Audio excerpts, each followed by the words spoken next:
Hi, everybody. I'm Gus Johnson along with my quarterback, Joel Klatt. Welcome to Columbus. We start with the home team, folks. Ohio State, reigning national champions. Ohio State, #1 team in the country. Ohio State, undefeated. Ohio State with the best defense in America, and also a young quarterback that's starting to become pretty good. Jay Cool, as That's they right. call him. That's right. I tell you, the best single thing any team in America does, Gus, is Ohio State playing defense. This defense, I tell you, it is a treat to watch. Led by some absolute dudes. Caleb Downs, Arvell Reese, Sonny Styles. Their coordinator, Matt Patricia, has them playing fast and physical, and it is a very smart defense that does a lot out there. Now, offensively, there's Jay Cool. Julian Sayin, he has rocketed up the Heisman odds to #3 right now in the Heisman odds, and he's done that behind some very intelligent play and a quick release and very accurate down the field. Nobody completes the ball better than Julian Sayin so far in college football. I can't wait to watch him play today. As for Penn State, last year was magical. Different story this season. After a 3-game losing streak, they decided to replace their head coach, James Franklin. Then they lose their quarterback, Drew Aller, for the season to an injury. So Penn State comes into this game losers of 4 in a row. However, we talked to him yesterday, and you just get the feeling that the Nittany Lions are going to give everything, and I mean everything they got today. This is still the same roster outside of Drew Aller that was ranked #2 in the country to start the season. They are a talented team, and now the interim coach, Terry Smith, he's charged with picking up those pieces left by James Franklin after his departure. And what he said is they've got to run the football, outrush Ohio State. Well, who does that fall on? Their 2 veteran backs, Katron Allen and Nick Singleton. Now, Singleton has not produced like he wants to this year. That has to change today. Meanwhile, Katron Allen, he's been fabulous. He's going to need to be featured today. And that run game needs to protect the defense. And that defense is led by former Buckeye coordinator Jim Knowles, back on the field today here at a place where he led the #1 defense in the country a year ago as the coordinator to that national championship. Nobody in this sport is going to have more institutional knowledge of Ohio State's offense, Ryan Day, that personnel, than Jim Knowles, and I can't wait to see what he has cooked up for the Buckeyes here today. All right, time now to join the 3rd member of our team on the sideline. Let's go downstairs to the All-American girl, Jenny Tabb. Ethan Grunkemeyer is an Ohio kid. He grew up 20 minutes from the shoe, dreaming of playing here. Today, he's just doing it for the visiting team. Now, his love for the Buckeyes started at a young age. Both of his parents played college basketball. His mom, Megan, actually played basketball for the Buckeyes. And Ethan told me, as an Ohio kid, he thought everyone grew up to play football for Ohio State. But the perfect fit for Grunkemeyer was Penn State. Why? Because of family. That's the feeling he got day one, and that feeling continues. It has been a whirlwind for Ethan after he took over for the injured Drew Aller after he suffered a season-ending injury. But it has been Drew that's been helping Ethan every step of the way. I had a chance to catch up with Drew before the game, and he shared this advice for Ethan. Embrace the opportunity and don't try to be Superman. So, Gus, how about that? 2 quarterbacks from the state of Ohio who would love nothing more than to upset the Buckeyes today. All right, Jen. A great opportunity. And the weather here in Columbus. It's like a summer day, folks, in the Midwest. Joel Klatt's got heat warmers in his hands. I can't believe it. It's 50 degrees. Hey, man, you know I'm soft. All right, this is a series that dates back to 1912. A meeting at legendary Ohio Field here in Columbus. Ohio State leads it 25-14, and the Buckeyes have won 8 straight. Last time they met last season at State College, Ohio State won it 20-13. Buckeyes won the toss, deferred. Penn State will receive. Jaden Fielding will kick it away. Nick Singleton is back deep. Buckeyes, Nittany Lions, let's go from Columbus. And that will bring out Ethan Grunkemeyer from Lewis Center, Ohio, 21 minutes away from where we stand today. What a great opportunity for this kid. And that's the way that he has to view it. You know, his opening 2 starts for Penn State at Iowa, a top 10 defense, on the road in Kinnick Stadium, and now here against the #1 defense in the country against Ohio State in the shoe. He needs to embrace it. and go out there and do just as Drew Aller, the former starter, said. Don't try to be Superman. Just utilize the pieces around you. That's the best way to try to have success. Making his second career start against the #1 team in the nation and the reigning national champions in his hometown. Man, who writes this stuff? First down and 10 of the 25, and they'll pitch it. Allen, and a big hole. Katron Allen, and he'll get to midfield. That's the way you want to start if you're Penn State. A gain of 25. Offensively, let's take a look at the Nittany Lions. Well, this offensive line is going to have to be great, and Uwanya, their normal left guard, is back after not playing against Iowa. That is a big deal for them. They feel like they're going to be able to run the football. That opening play is a great omen for them. And then those backs, Nick Singleton, Katron Allen, they're going to have to feature them all day long. Be physical, run right at this athletic defense. First down and 10 of the 49. Empty backfield. Grunkemeyer, quick toss. Out wide, caught. That's Ross, and he'll get it upfield, gain 5 yards. And let's take a look now at the Ohio State defense. This is a rebuilt defensive line from a year ago. Caden Curry has been so productive up front. Linebackers, these are the best two in the country. Sonny Styles and Arvell Reese. Reese is playing at an All-American Buckus caliber level. And then there's Caleb Downs. Caleb Downs, probably the smartest defender in college football.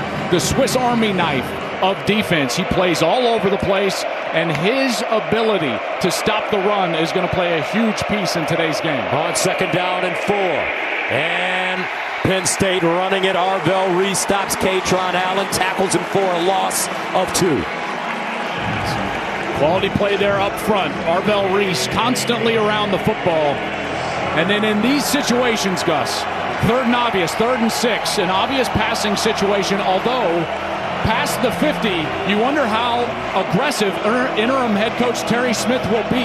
Will they go for it on 4th down? If they get it to 4th and 2 or 4th and 3, we'll find out if this play call is a run. 3rd down and 6 at the 45. Twins on both sides of the field. And they'll run it. Looking for that first down. Katron Allen will not get it. He gains 3 on 3rd down and 6. So now a decision for Terry Smith as Kenyatta Jackson drops him. And it looks like he'll send the punting unit on the field. They go with the analytics chart, and that chart is going to say something, Gus, like, hey, 4th and 2 is a go, 4th and 3 is a punt. They don't get it inside of that 4th and 2, and the punt team is on the field. So Gabriel Wosu, the largest punter in college football, first year as the starting punter, sends it away. Ennis with the fair catch, 31 yards. So that brings on Julian Sayin. Last time out, folks, he threw for almost 400 yards. Yeah, they opened it up early in that game against Wisconsin, and now after the bye week, Sayin is a guy that I think can just continue to get better throwing the football. 80% completion percentage, that leads college football. I'm telling you, Gus, here's what I love about his game. His movement in the pocket. Watch his subtle movements all day long, getting him in position to throw the football, and he does so with great accuracy. Sayin against Wisconsin, 36 of 42, 393 at 4 tugs. First down and 10 at the 11. Sayin, play action on 1st down, guns it over the middle, and he's got Carnell Tate. Tate gets up to the 30-yard line, 1st down, gain of 19. Offensively, the Buckeyes. Well, this offensive line, everyone's been saying they got to run the football better. We see if they can do that today. And on the outside, these are the 2 best receivers in the sport, Carnell Tate and Jeremiah Smith. First down at the 31. Bo Jackson in the backfield. They give it to him, and he gets tackled immediately. Keon Wiley, a loss of 4 defensively for Penn State. Well, this defense, again, led by Jim Knowles, the defensive coordinator, is going to have a really good idea of what Ohio State is trying to do all day long. What I think they have to do is get Deni Dennis Sutton going in the pass rush, number 33. He's their key. He's their best defender. And if he can get to Julian Sayin today, Penn State's going to have a great chance. Second down and 14 at the 27-yard line.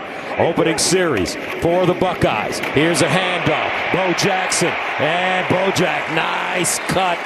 Picks up 9. Stopped by Wheatley. Nice block right here from the tight end, right up on the middle linebacker. That's Amari Campbell, the linebacker, and Max Clare puts the block on him, and it's a big hole for Bo Jackson right there and produces a much more manageable third down. His real name is Lamar, but his dad gave him the nickname Bo. So his name is Bo Lamar Jackson. Two incredible players. This kid's destined for greatness. Third down and 5 at the 36. Empty backfield for Sayin. Here's Sayin looking. Near side, back shoulder caught. Guess who?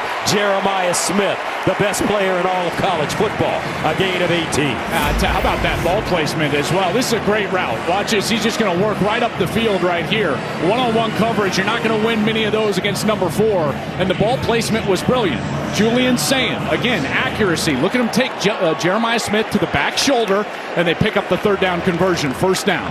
50th catch of the year for Jeremiah Smith to go along with 7 touchdowns. First down and 10 at the 46. Sayin again to throw it. Now under pressure. Checks it down. And at the 40-yard line, Bennett Christian will go out of bounds. He gains 3. Pressure there by Dominic DeLuca. Yeah, but Julian Sayin just steps away from it. And, you know, they call him Jay Cool. Well, that's the way he moves in the pocket.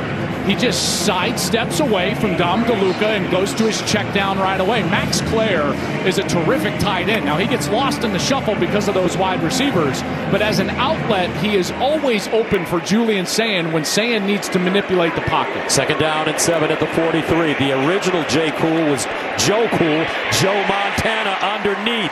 And Jeremiah Smith picks up a first down on the slant. It's a gain of 10. I guess they're just going to allow Jeremiah Smith to have single coverage, and if that's the case, he's just going to continue to take advantage. You see the safety way in the middle of the field, off coverage. That is an easy pitch and catch for a slant, and a first down again for the Buckeyes. Nobody has been better since he came to Columbus. This guy has been a one-man wrecking ball. First down and 10 at the 33. Here's a handoff. Jackson. And Bo Jackson barreling forward. He gets 8. Ohio State having no problems moving the ball. Well, listen, this is a fan base that is very particular, and they want their team to be perfect in every area. And if there's been one concern or question about Ohio State, it's been the run game. But so far today, Gus, they've run it pretty well. Sayin off to a good start. 4 for 4. No surprise. 2nd and 2 at the 25. Out of the eye. Donaldson in there. Second man through. They give it to him. He picks up the first.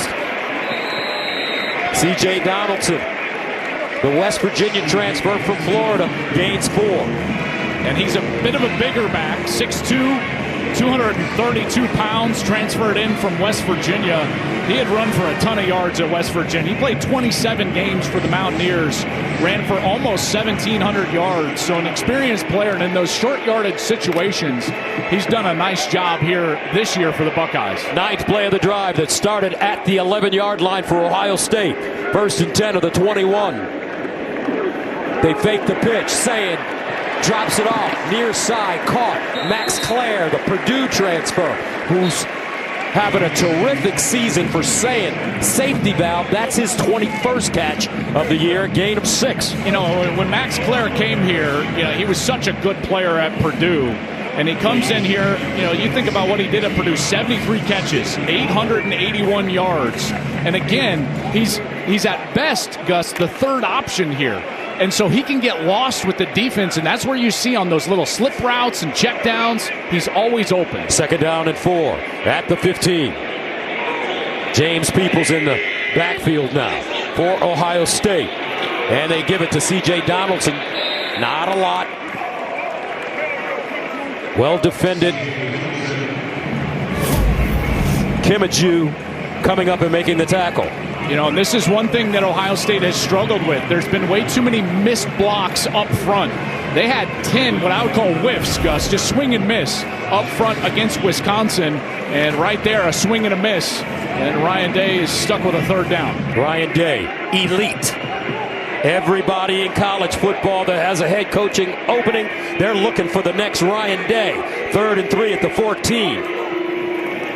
Saying, underneath, caught. Jeremiah Smith, touchdown, Buckeyes. Uh-oh.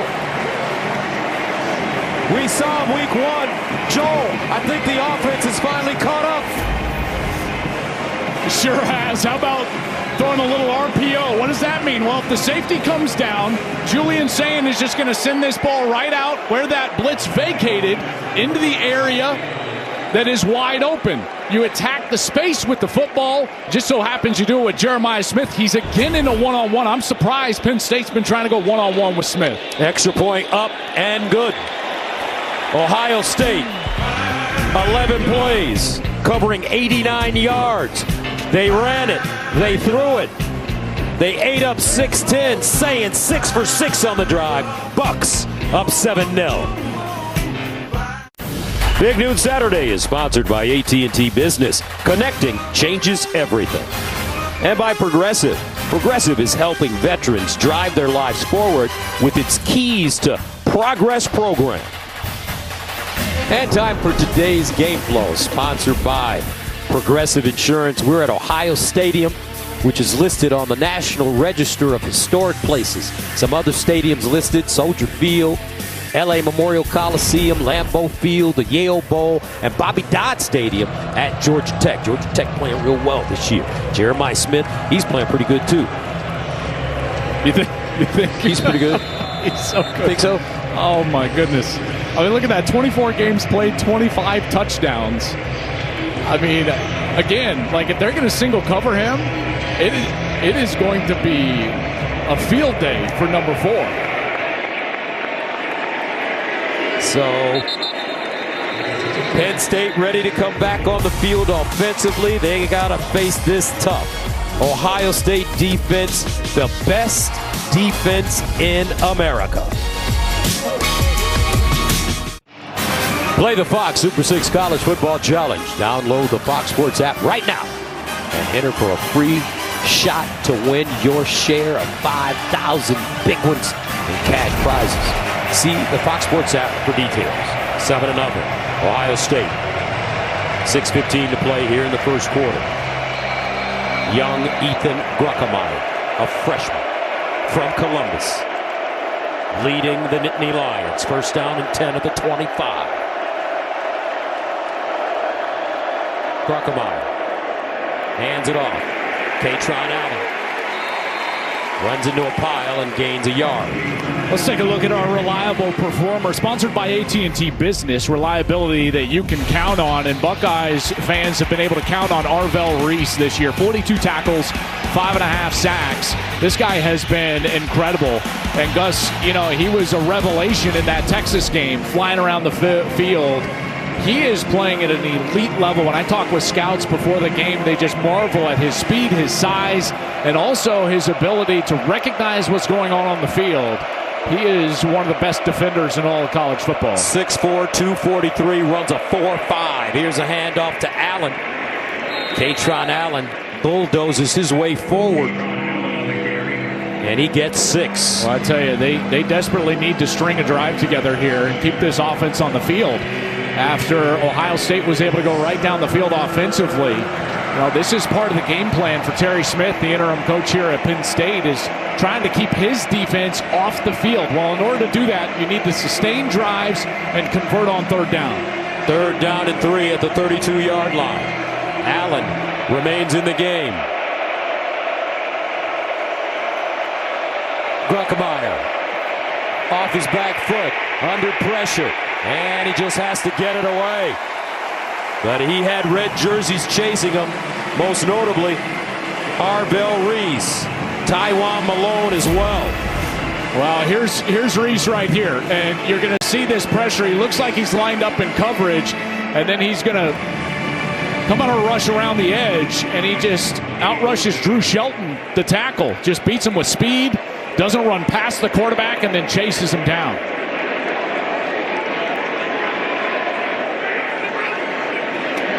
So Penn State punting it away. Brandon Ennis is the deep man. And he fields it at the 25. 43 yards. Jay Cool ready to come back on the field. Julian Sayin off to a perfect start. History of the rivalry, sponsored by Venmo. This season, score more with Venmo. The last time Penn State beat Ohio State was in 2016. It was Penn State's last win versus an AP Top 5 team. Ohio State has won the last 8 matchups, 4 by just 1 score, including last year, which was capped off with one of the Buckeyes' signature goal line stands. First down and 10 of the 25 for Ryan Day's offense. Here's a handoff. Isaiah West, freshman from Philly, gains a yard. Let's go downstairs to Jen. And after that last touchdown from Jeremiah Smith, I noticed Penn State co-defensive coordinator and safeties coach Anthony Poindexter pulling the group together with some animated words. You got to double him. You got to double him. Do whatever it takes against him. Jenny, I couldn't agree more. I was shocked on the first series with everything that Jim Knowles knows about Jeremiah Smith and this offense. You know, listen, when he's single covered, he's getting the football. That's exactly what Ohio State wants to see. Here's Sayin under pressure, lets it go, incomplete. And a flag on the play. Zane Durant with pressure on Sayin. Brandon Ennis, the target. Zion Tracy in coverage. You know what's shocking? This is about to be the very first pass interference call against a defense playing against Ohio State. With all these great wide receivers, you would think there would be more. There's also a flag in the backfield. They're offsetting fouls in the play. Personal foul, roughing the passer, defense. These are not offsetting. He's going to get that corrected. Holding defense. The defensive holding penalty has been declined. The roughing the passer has been accepted. Automatic first down. There you go. So Greg Blum there, not offsetting. So you had roughing the passer in the backfield, that hit on Julian Sayin. Then there was the hold on Brandon Ennis. That was Zane Durant who hit Julian Sayin. Man, he clobbered him too. Wow. They wanted to try to get to him, get some contact on the quarterback, affect his movement in the pocket. That one just a little bit late. And then now it's afforded Ohio State to get the ball up past the 40-yard line. First down and 10 at the 41.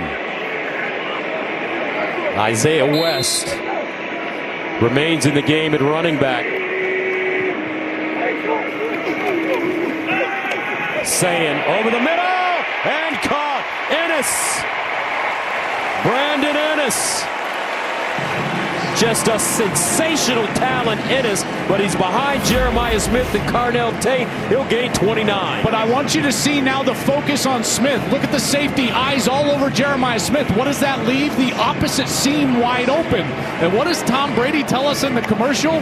When the safety goes away, rip the seam. It's not that hard. It's not that hard, he said. These copy mugs free? Yes, they are for you. First down and 10 at the 30. Sayin again, under pressure, lets it go and throws it out of bounds. Penn State bringing some heat. First incompletion of the day for Julian Sayin. Campbell, Dennis Sutton with pressure. Missed assignment up front. And again, this would just be one of the... 42 was in the area. Correction, number 17 was in the area. No foul. So they're saying Julian Sayin wasn't quite out of the tackle box. So therefore, in order to throw it away, he needed a receiver in the area. Carnell Tate was in the area over there on the right side. Therefore, it was not intentional grounding. Makes it second down and 10 at the 30. Empty backfield. Now they shift.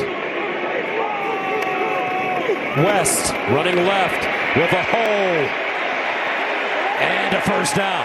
They're looking for an additional spark in the backfield. You get that feeling. Yeah, and it's a couple of young guys with Bo Jackson and Isaiah West, both true freshmen. And they're trying to bring them along right now, in particular with an offensive line that's also trying to find their way. Nice job up front there, locking up. And look at Carnell Tate. This is what I love about watching Ohio State, because it's not just those big uglies up front that get after it in the run game. These wide receivers block about as well as anybody in the sport. That's a credit to their coach, Brian Hartline. First down and 10 of the 19. West again, trying to squeeze through the hole. He'll stumble forward, pick up a yard and a half maybe. And Durant defensively for the Nittany Lions. You know, it's hard. It's so difficult to be elite at both running the football and throwing the football. Ohio State is elite throwing the football. Jim Knowles here, defensive coordinator for Penn State. Again, you know, he knows this offense inside and out. He was here with Ryan Day for the last 3 years as coordinator. But the institutional knowledge also goes the other way. You know, Ryan Day knows exactly what Jim Knowles is going to be trying to do. Sayin swings it out wide to Ennis. He breaks the tackle, stays on his feet. Yards after the catch. And he'll get 7. Ball out right away. Right in front of Ennis. Allows him to turn up the field. Good strong run from Brandon Ennis. A captain here for Ohio State. Again, largely forgot about with Tate and Smith as the other wide receivers. But Ennis is a great worker. He's a great leader and a heck of a receiver in his own right. Came into this game with 14 catches for 113 yards and a touchdown. Third down and 2 at the 11. Sayin straight ahead.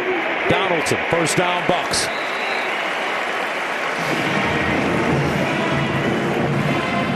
This is good movement on this left side of the offensive line. I think this is the group right here. When you're looking at this offensive line, Luke Montgomery and Carson Hinsman, they're probably the best two guys. Sarabelt has done a nice job as well on that left tackle spot, 67. The left side of the offensive line has been a strength for Ohio State. When they really need it in the run game, that's the direction they go. Luke Montgomery, number 51. Had a chance to learn with Donovan Jackson last year when Jackson moved to left tackle. First down and goal at the 6. And Donaldson. And that may take us to the end of the quarter. Seeing a little bit of this more methodical style from Ryan Day, and I'll get into that as the game goes along, but not a quick tempo offense. They're fine in a limited possession game.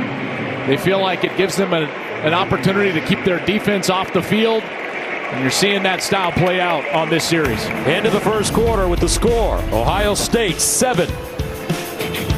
Penn State nothing.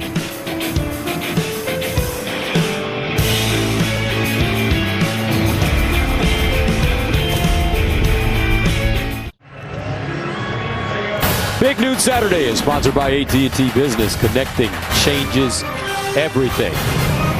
Ohio State 142 yards of total offense in the first quarter. They held the ball for 11 minutes. Lead it 7-0. Gus Johnson, Joel Klatt, Jenny Taft, Mike Pereira. Look, that's legendary running back Maurice Clarett with Quinshon Judkins, who was a national champion last year running back with these Buckeyes, off to a great start in his career with the Cleveland Browns. Second and goal at the 7. Sayin looking, Sayin underneath, caught inside the 5 by Carnell Tate. A gain of 3. Campbell with the tackle. Well, Penn State desperately needs a stop here. A 2-possession game with a backup quarterback and Ethan Grunkemeyer is just not a position that they're going to feel comfortable in. And really anybody is going to feel comfortable in this building against this defense. This is a must stop for Penn State right here. Third down and goal at the 4. Jeremiah Smith, the receiver, at the bottom of your screen. Sayin looks that way. In trouble. Just flings it in. Knocked down by DeLuca. Well done by the Penn State defense. And that'll force a field goal attempt for Ohio State. Dennis Sutton with pressure. I'll tell you, this is a great rush right in the middle of this offensive line right here. Watch this spin move. That's a brilliant spin move by just a true freshman. That's Chaz Coleman with the pressure right in Sands' face. And because it was so quick, he didn't have time to slide away. Sutton is there as well, Gus, like you said. And he's got to get rid of the football. And Penn State gets exactly what they desperately needed, which is the field goal unit on the field for Ohio State. Chaz Coleman from Warren, Ohio. Fielding comes in from 22 yards. And it's good. Start of the second quarter. Ohio State up 10-zip. Big News Saturday is sponsored by Pacific Life, building confident futures for nearly 160 years. Pacific Life game summary sponsored by Pacific Life, building confident futures for nearly 160 years. And so far through one, it's been all Ohio State. They're up 10-0. Offense for Penn State hasn't done much, only 40 total yards in only 4 minutes time of possession. Meanwhile, Julian Sand has come out and continued to be efficient as he has all year. 9 of 11, 110 in the touchdown. And how about Jeremiah Smith? That first series alone, Gus, 3 catches, almost 50 yards, and a touch. So Nick Singleton ready to receive the kick. Fielding will let it fly. And a line drive into the end zone for a touchback. Now, Ohio State's defense has welcomed its opponents to a house of horrors this season, allowing only 41 points through 7 games, the fewest by any team since 1993. They're the only team to not allow a touchdown in the first half. And, oh, you're in the red zone? Well, good luck scoring. It's a beauty to watch, I got to tell you, because Matt Patricia, the defensive coordinator, has brought an NFL style of defense. This is not a college defense. This is the New England Patriots defense that they run schematically. First down and 10 of the 25, near side throw, Ross, and he's dropped immediately by Caleb Downs. Let's check in with JT. Well, there's a little bit of Halloween spirit that's been happening with the Buckeyes. And, you think this guy, Kenyatta Jackson, a bit scary on the edge. How about him dressed up for Halloween? The famous Mike Myers from Halloween. Now, he would not take the mask off. I finally convinced him, I'm like, please show me who you are. He said, I've been walking around scaring people. I got Coach Johnson. I got Coach Mick. Fortunately, Jeremiah Smith didn't fall for it, but he drove himself to buy that costume, and he was loving it yesterday. Trust me, the real Michael Myers was not 6'6", 265, walking around with a butcher's knife. Come on, Katron Allen. So, wait, so he drives to the, I would assume, the costume store, and he's like, yeah, do you have the Mike Myers in 6'6"? Right. They're like, wait, no one's ever asked for that. So that makes it third down for Penn State. They need 9 yards.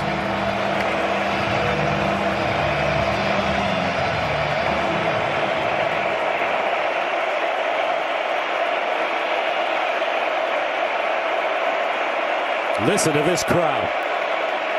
Here comes a blitz. Grunkemeyer underneath. Nice toss.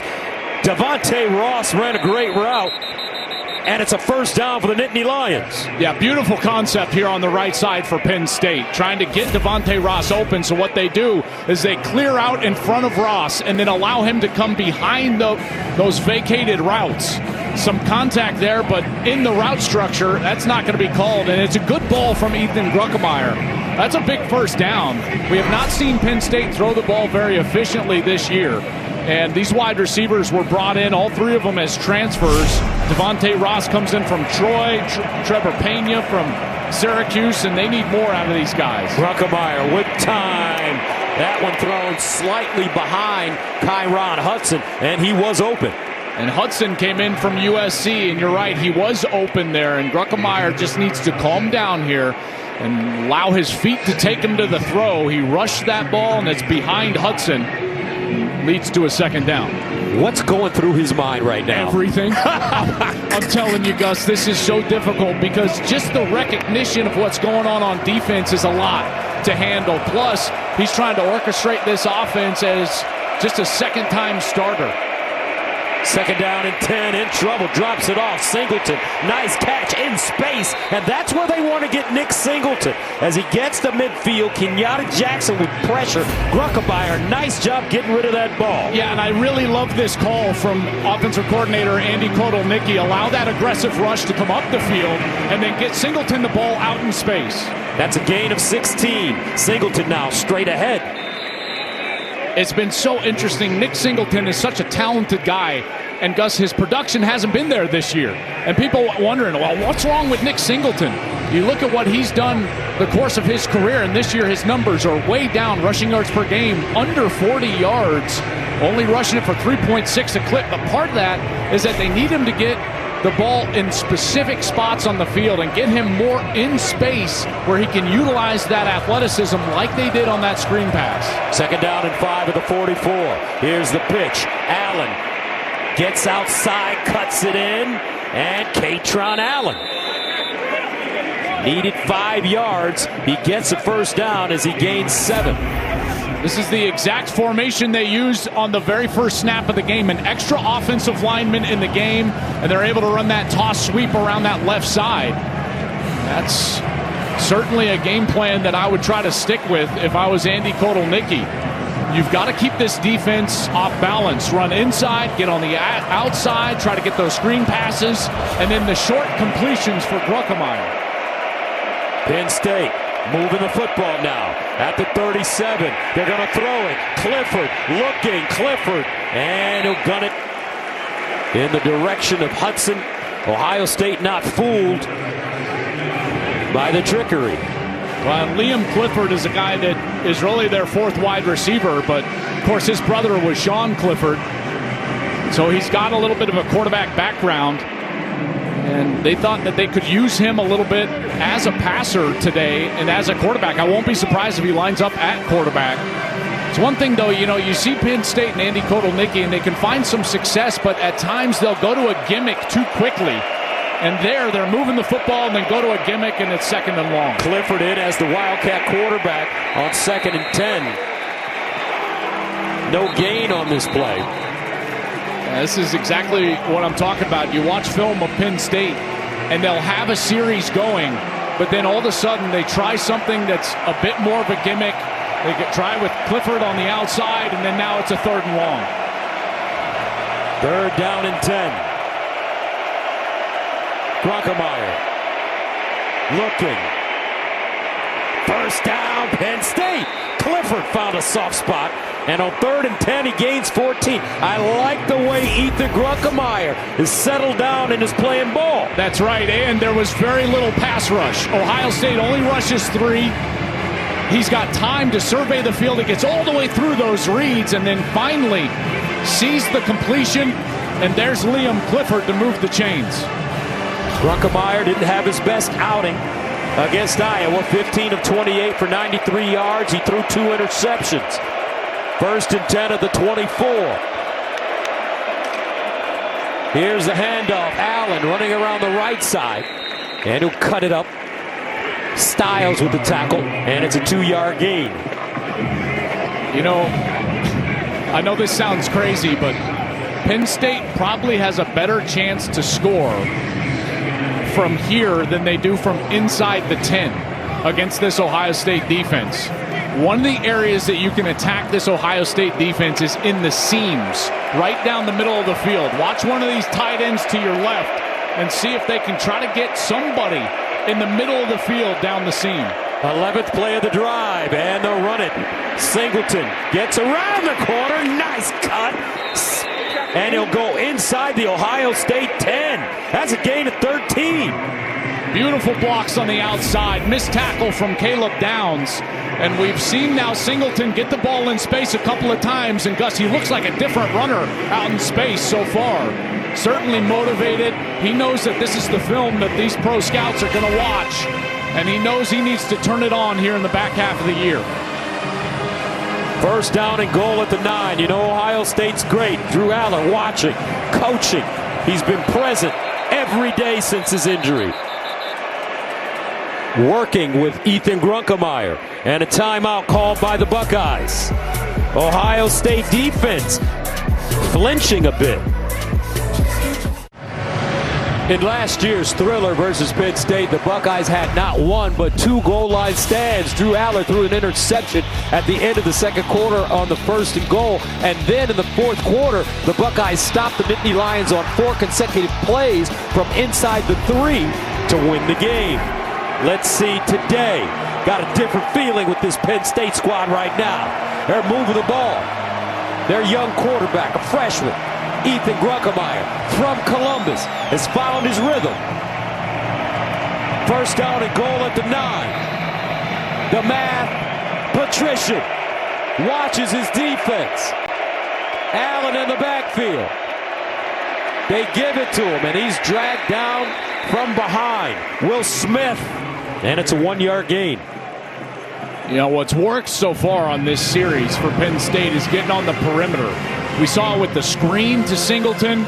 We saw it on the toss sweep, the little jet sweep. That's where they've been able to out-leverage this Ohio State defense and gain some yards. You wonder if they'll come back to that here inside the 10. They've held the ball for almost 7 minutes. 14th play coming up. Singleton, the pistol back. Singleton straight ahead, and he'll get inside the Ohio State 5. Arvell Reese with the tackle. Is this 4-down territory? You know, Terry Smith, I was talking with him on the field before the game, and he said, when we have an opportunity, we cannot settle for field goals. I got the sense talking to him that he was going to be aggressive on 4th down. You know, if that's the case, they would probably run it again here on 3rd down. 3rd down and goal at the 3. That offensive line for Penn State, they know that they have to play their best football of the season today. 3rd and goal at the 3. Singleton on the pitch. Singleton, touchdown, Nittany Lions.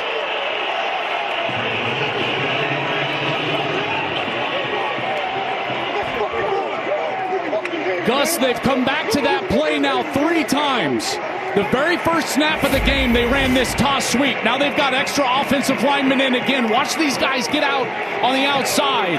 And Ohio State has not adjusted to that formation. It's an overload again with the 6th offensive lineman.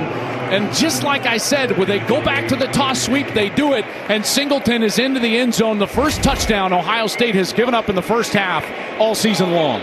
Nick Singleton with his 7th rushing touchdown of the year. Barker in for the extra point, and it's good. So how about this, folks? 6:18 to play in the first half. Penn State, wham, right in the chops. 10-7, Buckeyes. Big Noon Saturday is sponsored by Ram Trucks. Nothing stops Ram. Tonight, folks, Game 7 of the World Series is on Fox. And it all comes down to this. As Ohtani and the defending champion Dodgers look to repeat, while Vlad Jr. and the Blue Jays fight for their first crown in 32 years. Coverage begins tonight at 7 Eastern, 4 p.m. Pacific on Fox. I remember watching that Joe Carter home run for Toronto 32 years ago. Sean McDonough, my good friend and colleague, making the call. Singleton, 48 career touchdowns now. Is Ohtani going to pitch tonight? I think he's probably going to start. Who knows how long he'll go on only 3 days rest. You kind of have to start him, though. If you don't start him and you use him as a reliever, you lose him as a DH. Weird rule thing, so that's why Ohtani's probably going to start. But we got a good one here. Can't wait to watch that one, and we're enjoying watching this one. Good one, 10-7. Fox Sports proudly salutes our nation's veterans and the organizations that serve them every day. Our veterans deserve to live with dignity and independence, not on the streets. That is why we are making Camo our cause this Veterans Day in support of the Honor U.S. Vets campaign. To donate and learn how you can help end veteran homelessness, visit go.fox/US Vets. First down and 10 of the 25 of the Buckeyes. Play fake. Saying with time. Dancing around. Drops it off near side. Incomplete. Brandon Ennis, the intended receiver. But I tell you what, Jim Knowles' defense is putting some pressure on Julian Sayin. They're starting to win up front. This defensive line is. And they've got help over the top on Smith. They were trying to get a play action down the field, and that one just way behind Ennis. A rare, inaccurate throw from Julian Sayin. Sayin, 9 of 12, 110 yards and a touchdown. To Jeremiah Smith, 2nd down and 10 of the 25. Tate, the receiver at the top of your screen. Ennis is in the slot up there. Smith at the bottom of your screen. They'll run it. Jackson. And he's tripped up by King Mack, the junior Alabama transfer, gain of 5. You know, this is one of the things, you know, you get this run right through here and it's blocked perfectly well. And this is what they need from development out of their young backs, is the ability to make a secondary player miss. Only one guy available. If he makes him miss, he's off to the races. Great opportunity for Penn State to get off the field right now. 3rd down and 5 at the 30. They've been getting good pressure on Julian Sayin. Sayin, empty backfield. Sayin in trouble. Sayin breaks a tackle, gets upfield, shows his legs, 1st down, Ohio State. A gain of 9. Dennis Sutton had him.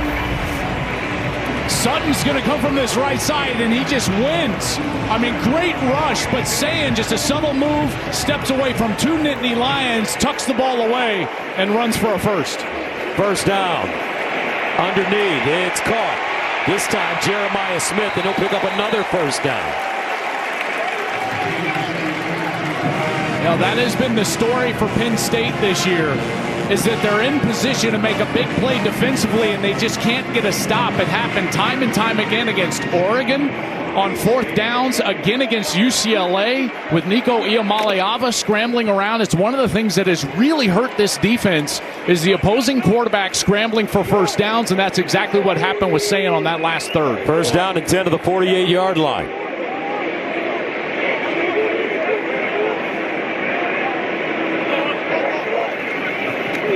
Jackson stretches it out. And he's ridden down to the 45 by Alonzo Ford Jr.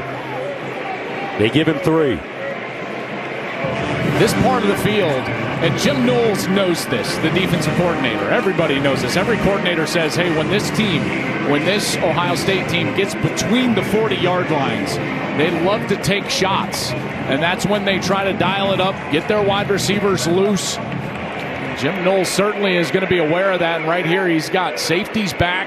You wonder if they're going to double team Smith. 2nd down and 7 of the 45. Sayin steps into his throw. Tate! Touchdown! Tater! 45 yards!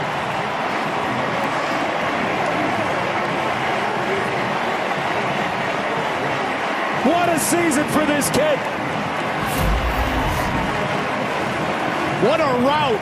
Watch, he's going to work up on the safety, and Zion Tracy just gets stuck inside. Tate takes off, ball just a hair underthrown, but I tell you, the contested catch this year always goes Tate's way. He has been remarkable on down the field passes, and again comes down with it for a touchdown. 7th receiving touchdown of the year for Carnell Tate. Extra point is good. 17-7.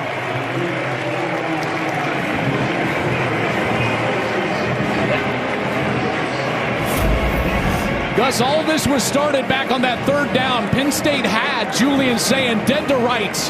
Can't get him down. He scrambles for a 1st down. Ohio State gets a little bit of rhythm. And then sure enough, like I said, between the 40s, they're going to take a shot down the field. They do it with Carnell Tate. Again, he's been remarkable down the field. This guy is a star. He is a 1st-round talent, there's no doubt. What an amazing feature Tom Rinaldi did on his story with his mom, Ashley, who's watching from heaven. He always, when he scores a touchdown, blows a kiss up to the sky to mommy, who's watching. I mean, what a story, and I tell you, what a career he's putting together here. And Smith and Tate now 15 touchdowns combined. The only 2 wide receivers that have more this year are Surratt and Cooper at Indiana, and they've been remarkable on offense there with the Hoosiers. But I tell you what, man, Tate down the field has been such a threat this year. 3:41 to go here in the second quarter. And Penn State will run it. Corey Smith. And he gets stuck on special teams. Nice coverage. This time it's Peyton Pierce. Tomorrow on Fox, Justin Jefferson leads the Vikings in an AFC and an NFC North showdown against Jared Goff and the Lions, where the Jags take on the Raiders or other regional action. Check local listings for the game in your area tomorrow on Fox. How your Lions doing? We're doing great. There we go. Bounced back last week after the loss against Kansas City. Minnesota's going to have problems. First down and 10 at the 25. And a handoff to Kaytron Allen. Nice cut. Lowers his shoulder and gets 7, maybe 8 yards on the play. Matthews with the tackle. And they give him actually 9. Penn State with all 3 timeouts. 2nd and 1. Grunkemeyer. That one thrown a little short. Intended for Pena. Timing just off there. Grunkemeyer was ready to throw.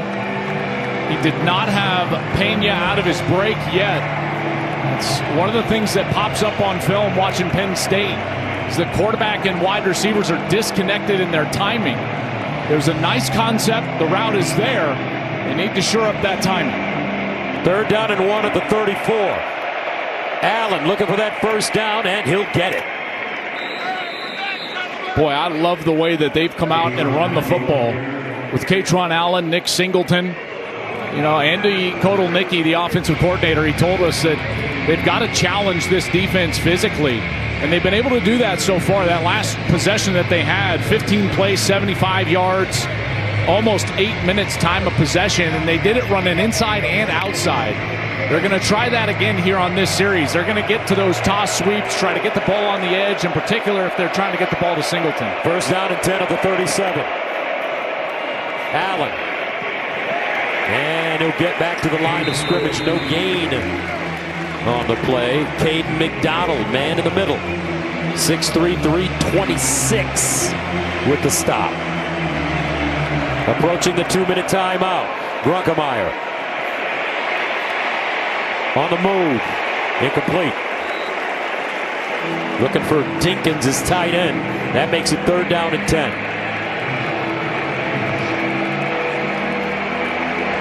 Well, they were able to convert 2 different 3rd and longs on the last possession. Ohio State did not choose to blitz on that last series. And because of that, Grunkemeyer had a lot of time to throw.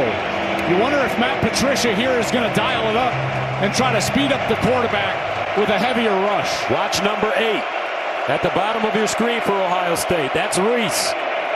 Grunkemeyer on the move and incomplete. Pena the target again. And the Nittany Lions will punt it away. I tell you, they tried to go fast there, but because they played with such quick tempo, they left a ton of time on the clock. Ohio State still has 2 timeouts. They ran all those plays before the 2-minute timeout, so now Ohio State has basically 3 stoppages. Wosu needs to really pin the Buckeyes deep in their own territory. Lets it go. He's 6'6", 300 pounds. And that one trickles into the end zone. 63-yard punt, a net of 43 yards. 2 minutes to play in the first half. 17-7, Ohio State with the lead and the football.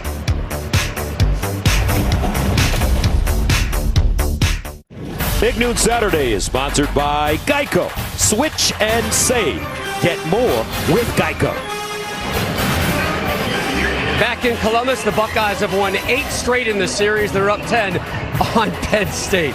Did you just see that? Did you get that? Did you see that? Brady Quinn bumping right into me as I'm trying to tease the State Farm halftime report. Glad you're back here with us.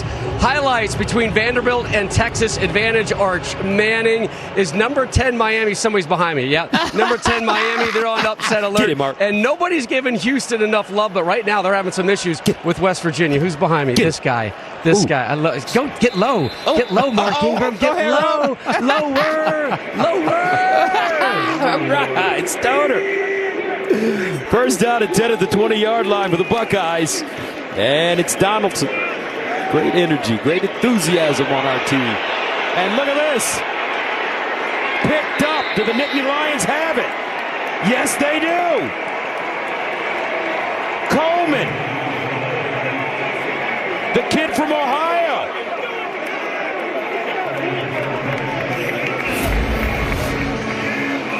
As Donaldson is fighting for extra yardage. Watch, he's just going to be stripped right there. That was Amari Campbell, the middle linebacker who was wrestling with him. That ball came out. And then there's Chaz Coleman for the recovery. I mean, that is a huge strip right here. Now, Penn State has a short field. They mismanaged that last series. They didn't have to play so quickly. They were giving Ohio State an opportunity to double up. Ohio State gets the kick to start the second half. Progress was not ruled stop. That won't save them. Ball's on the ground. Coleman recovers it, and the Nittany Lions are back on the field. What a sequence right there. And how about Amari Campbell with that strip? So they're reviewing it right now. He wasn't down, and I don't believe that they had ruled progress being stopped.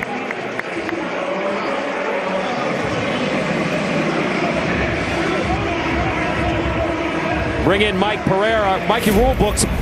What's the rule here? Yeah, we first looked at it, Gus, and we were thinking, no, it looks like it might be progress, but apparently they did not rule progress. So it's not that part of progress isn't reviewable.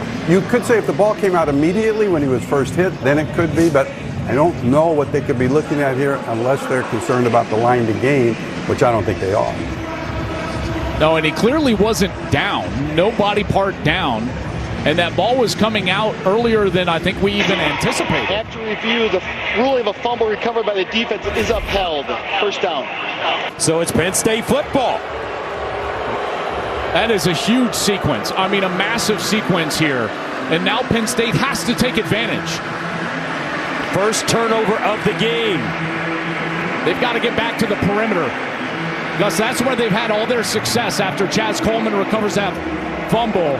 This offense on the perimeter to Singleton, those toss sweeps. That's what's been working for them in the run game.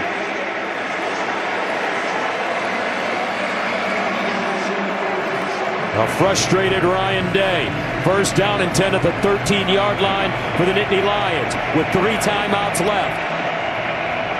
Katron Allen, the pistol back, behind Ethan Grunkemeyer. Grunkemeyer gives it to Allen, and Allen hit as he gets to the line of scrimmage by Caleb Downs. No gain. Downs just followed that motion in and came screaming through off the offense's left. Downs, the IQ of the Ohio State defense. 2nd and 10 at the 13.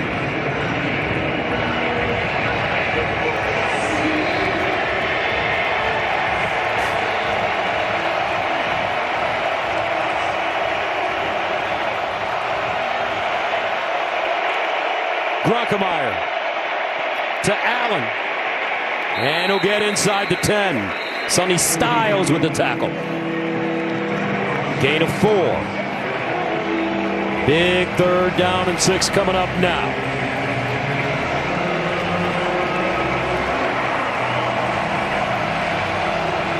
Got to get the ball on the edge. Can't attack them right down the middle, not from the 9-yard line.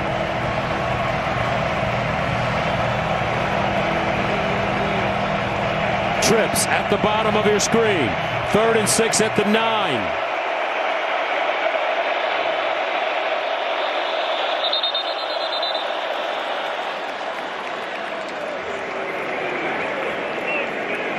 And a timeout called by the Buckeyes.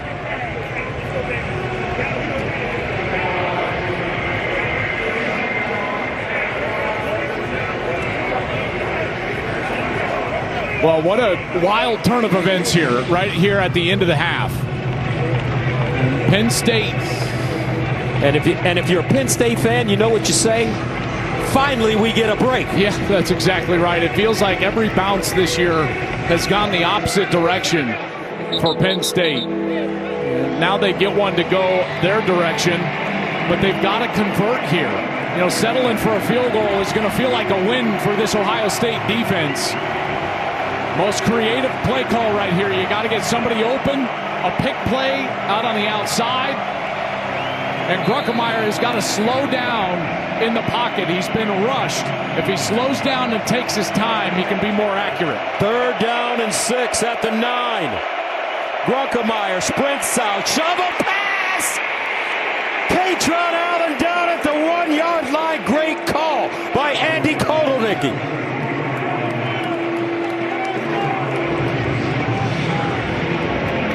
And Penn State will take one of their 3 timeouts. They get the first down, knocking on the doorstep.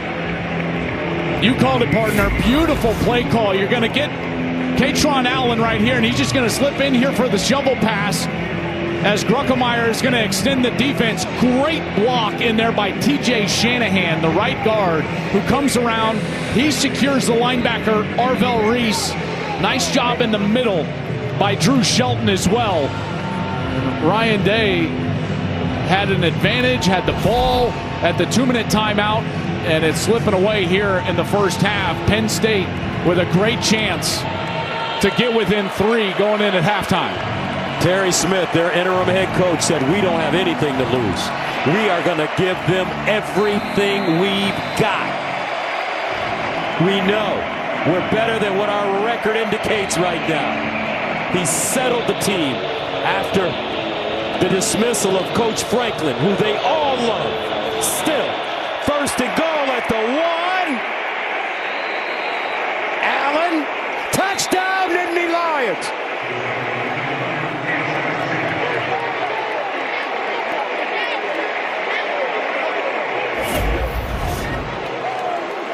Great job over here by the right side. And then you've got Caleb Downs, who comes in, contacts Allen in the backfield, but you can see him reaching over the goal line with that ball. Contact happens about that 1-yard line, and then he just keeps fighting and is able to extend over the goal line for a Nittany Lion touchdown. What a sequence for Terry Smith and Penn State, and the confidence going in at halftime. Superfly, that was his nickname when he was a wide receiver with Penn State. Ryan Barker in to attempt the extra point.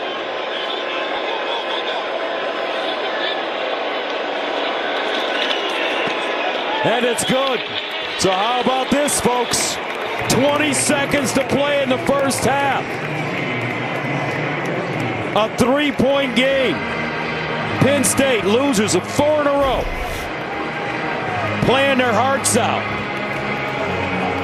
Ohio State, they'd only allowed 12 points in the first half the entire season. Penn State's got 14 today. Well, this is exactly what Terry Smith wanted to do, was capitalize. A couple of times they've gotten the ball down there against this very stout defense, and they've been able to punch it into the end zone. And what a break there. Getting the turnover is just so huge. And again, you go back to their middle linebacker, Amari Campbell, fighting for that ball and stripping it away from C.J. Donaldson. Ohio State playing it a bit safe after that 2-minute timeout. They go with the run play, just trying to get that drive started. And Amari Campbell, the transfer from North Carolina, they said he's a really good player, high IQ, intelligent guy, goes for the football, gets it out. Amazing sequence right there for Penn State. Brandon Innes, the deep man for the Buckeyes.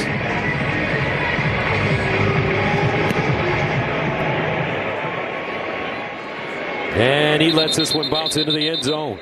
20 seconds to go. Julian Sayin and the Bucks back on the field. The last time Penn State beat a #1 ranked team came 35 years ago in 1990 against Notre Dame. The Fighting Irish were led by Ricky Waters and Rocket Ismail, but Terry Smith and Al Golden both caught touchdown passes, leading the Nittany Lions to the upset victory. And couldn't you just feel the love for Ohio State from Terry Smith? Or excuse me, for Penn State, for Terry Smith. Oh, man, he loves his school. Man, he's a Penn State guy. He said every opportunity in his career, whether it was a player or coaching, has come because of his ties to Penn State. He wants this job. He's coaching for this job. Pat Kraft, the athletic director, he has said absolutely Terry Smith is a candidate for this job. And what a performance here in the first half from this team. We got a ball game in Columbus, folks. The reigning national champions are in a fight with Penn State, and downstairs Argini is with Coach Smith. Coach, you told us your guys would play with nothing to lose. What a way to end the half. What do you make of this first half from your group? Yeah, we're just going to continue to fight. That was a big-time forced fumble recovery. The offense has done a great job. 2 out of the last 3 possessions, we've punched in touchdowns. We got to carry this momentum into the half and just keep fighting. And obviously it's on display for you. I know how much it means to you, Penn State. You bleed Penn State. Yeah, I'm Penn State through and through. I just love the game of football. It's given me so much. I love opportunities like this. The game is 17-14 going into half against the #1 team in the country. We got a shot. Thank you, Coach. Thanks. All right, they certainly do. 17-14, folks. Halftime score. Don't forget, Rob and the Boys State Farm halftime show right after this from Ohio Stadium.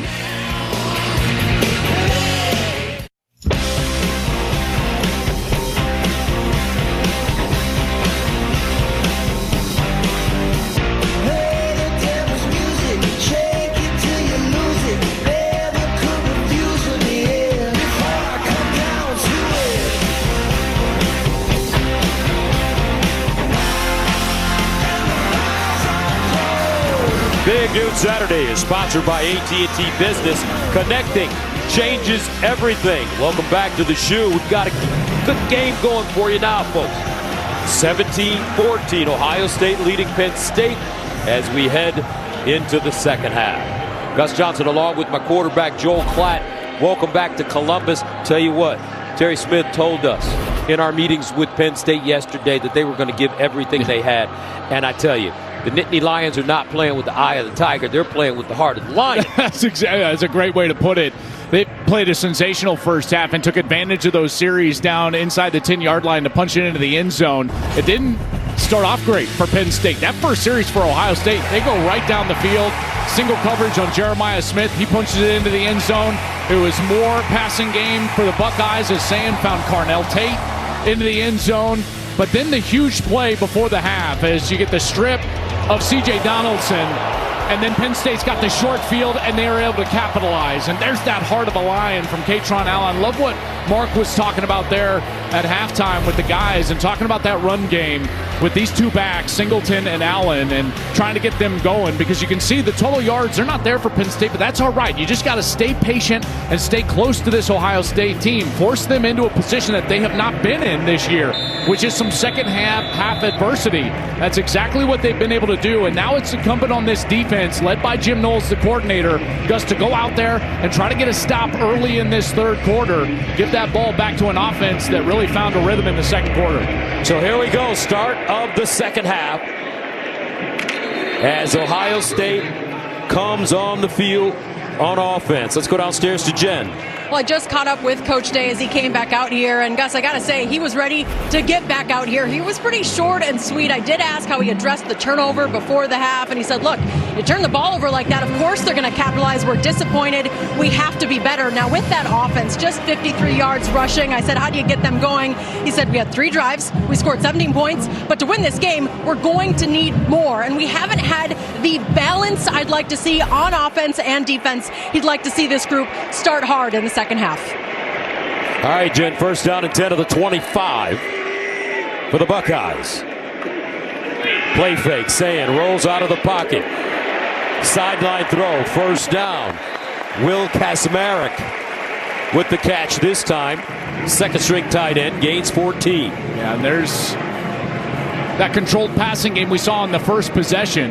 You know, Penn State did get a good pass rush going in that second quarter, and they made life a little bit uncomfortable for Julian Sayin. Now, he stepped away on that 1 3rd down, but getting him outside of the pocket, it's a nice adjustment for this Ohio State offense here early in the second half. From the 39 now, first down. Ohio State. Sayin steps into his throw. Tate got it! Inside the Penn State 5. Tater again. 57 yards. This kid's magic. He has great speed down the field, and that was a beautiful throw from Julian Sayin. Almost looked like it was to the tight end, and then Tate came screaming over the top. Really good protection by that offensive line, and you see the speed from Tate down the field. Just an inability of that secondary to keep up with number 17. First down and goal at the 4 now. Tate in motion. Jackson. And Bo Jackson gets inside the 1. Carnell Tate, folks, 4 catches, 126 yards, and a touchdown. He has been lethal on down-the-field targets. 20-plus air yard catches, meaning the ball thrown down the field. 10 targets, 9 catches, 383 yards, and 5 touchdowns. We've seen a couple already here today. He's just an elite threat. And remember, all that attention being paid to Jeremiah Smith on the opposite side of the field. That opens up those downfield routes for Tate. Second down and goal at the 2. Jackson. And he won't get in. Bo Jackson downed at the 1. Amari Campbell with the tackle means third down and goal. And this is one of those attitude possessions, you know, for Ryan Day. He knows that they've got to run the football better. He tries to give that offensive line a couple of cracks at it with those first 2 snaps. And in particular, that right side of that offensive line has struggled at times this year. We'll see if they go back to the run game and try to establish that attitude. Third down and goal at the 1. Donaldson in. He's the power back. They give it to him. Leans. Touchdown, Buckeyes.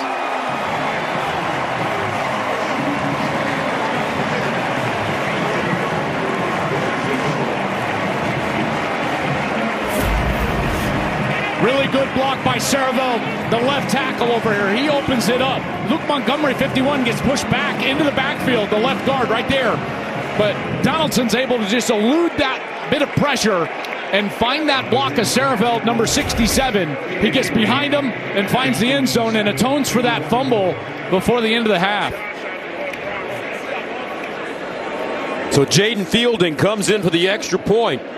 Ohio State wasted no time scoring to start the second half. 5 plays covering 75 yards. They ate up 2 minutes and 42 seconds. The key play, Carnell Tate, 57-yard reception.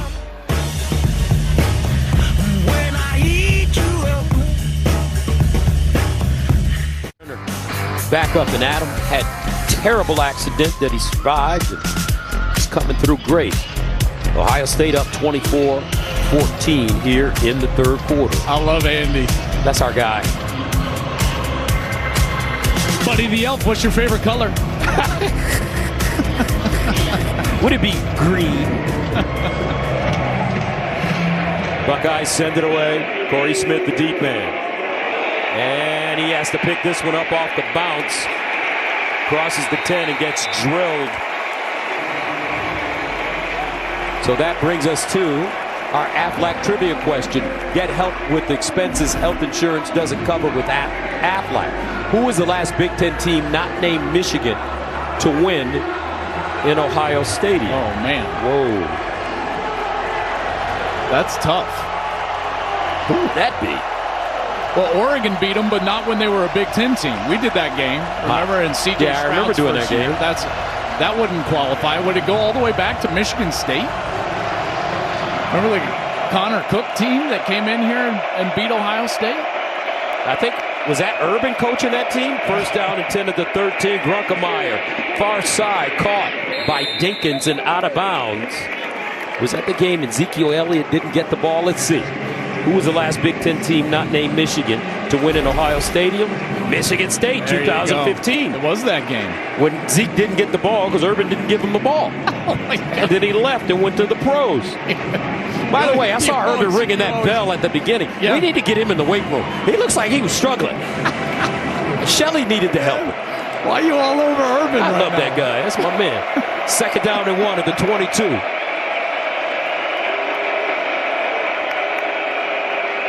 Singleton. Push forward, and it looks like he'll get it.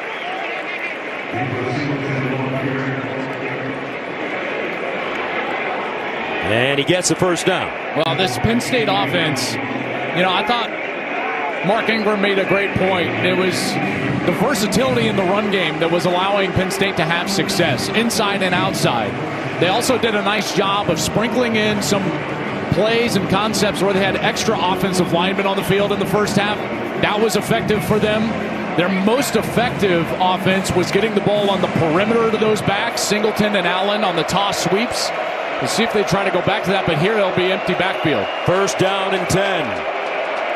Grunkemeyer, short throw, caught, Pena, and he'll get forward. Pena, the Syracuse transfer, played with Kyle McCord at Syracuse last year.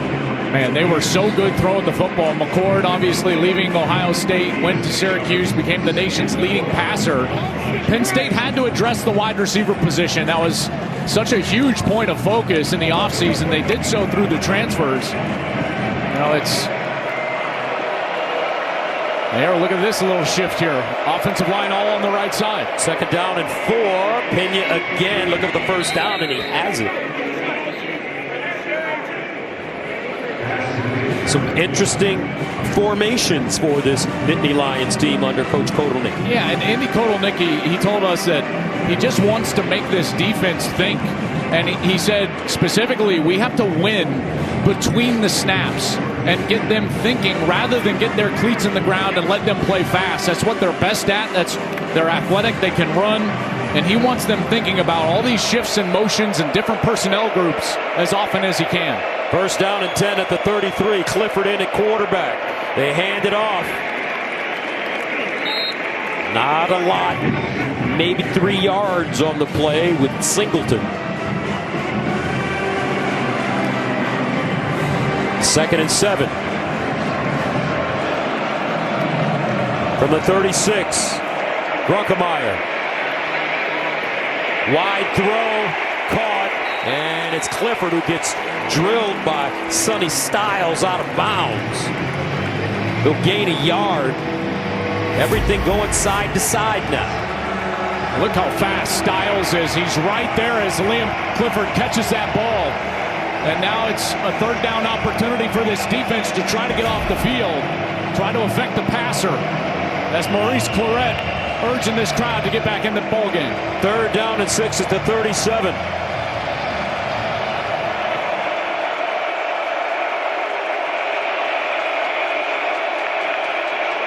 Grunkemeyer. Nobody home, and he'll go down. Kenyatta Jackson. Michael Myers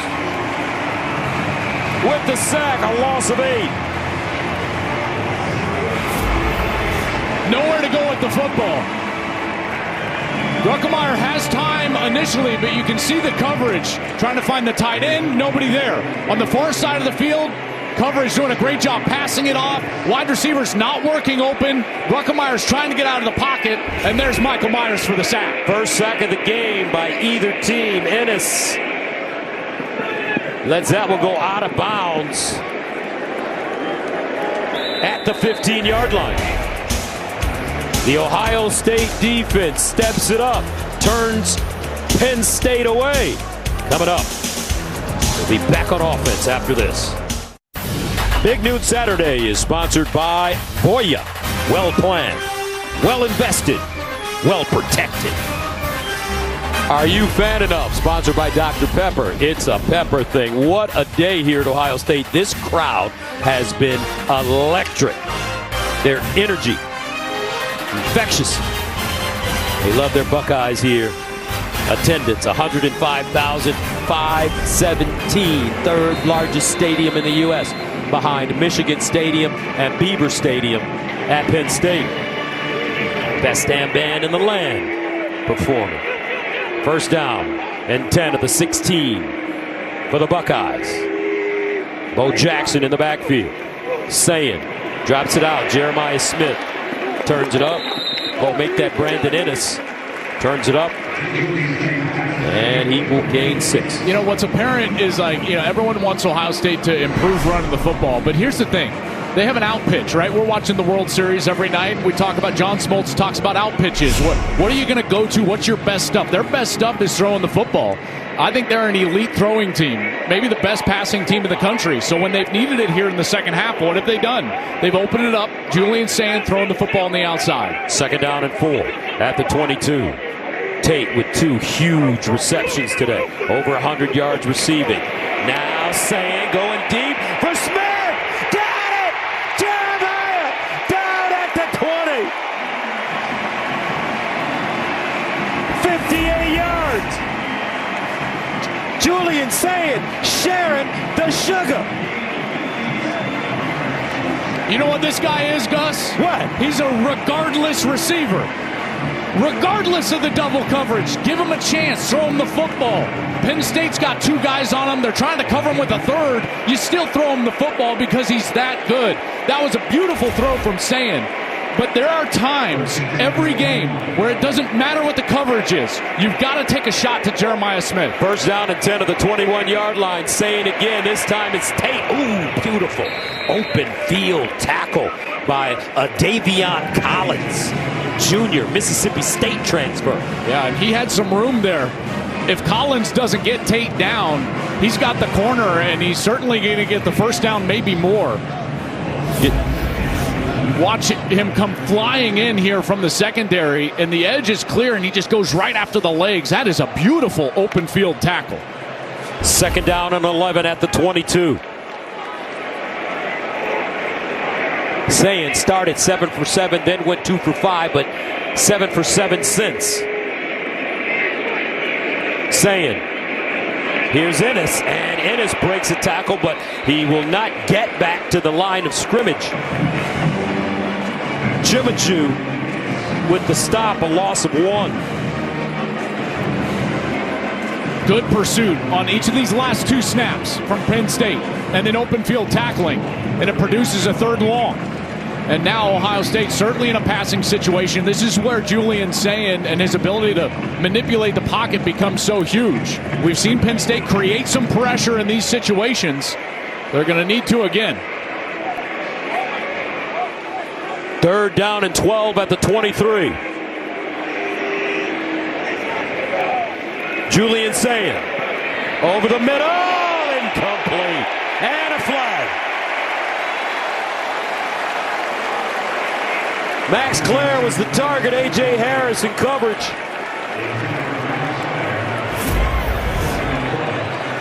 You can see that right hand locked on his hip, the left hand over the shoulder, and he's just holding him right there, and Clare can't get to the ball. Defense number 4, 15-yard penalty, automatic, first down. And now that is the first pass interference that has been called against the defense going against Ohio State all year long, which is, again, it's remarkable to believe that that's the case, but that is the case, and that's going to move the chains, and it'll be first down inside the 10. But again, Gus, I go back to, you know, that out pitch. What are you great at? Terry Smith knew it coming in, that this team was explosive throwing the football. We saw him open the game with Sand, throwing it around, and now they've gone to it here early in the third quarter. This passing game is as good or better than any in college football. My goodness, Saying 17 of 20, 300 yards passing, 2 touchdown passes. First down and goal at the 8. Jackson. And he'll get close to the 5. And I have to give Jeremiah Smith a lot of credit for his maturity. Carnell Tate has been getting a lot of love because Jeremiah's always double teamed, but he's been patient and complimentary and supportive of all the receivers. Well, and look at what they've been able to do today. Each of them 5 catches, both of them over 100 yards, each of them with a touchdown. And the patience of Smith. Here's the thing. He's going to get his. He's just so good. He's going to get his. But the more that Tate can excel on the opposite side, the more he's going to have chances late in the season to go against single coverage and have opportunities to affect the game. 2nd down and goal at the 6. They hand it off. Donaldson. And he's dragged down at the 1 after 5-yard gain. Wheatley with the saving tackle. I mean, what a third quarter for these Buckeyes. It looked like they were in control of the game. And obviously that sequence with the fumble and the Penn State touchdown led to frustration for Ryan Day. You know that halftime was, well, should we say animated in that locker room? You know Ryan Day was animated, and this Buckeye team has come out in the third quarter very motivated. 3rd down and goal at the 1. Donaldson, single setback. It's his time. Play fake, saying, looks! Touchdown, Buckeyes! Brett Christian. Bennett Christian.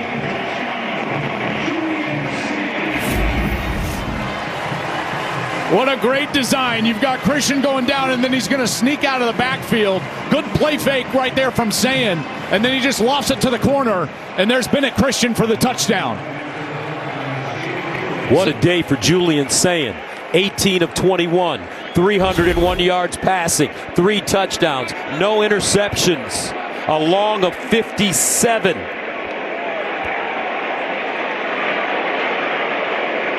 Fielding for the extra point. Got it. 31-14, 7 plays, covering 84 yards. Buckeyes score in 4 minutes and 31 seconds.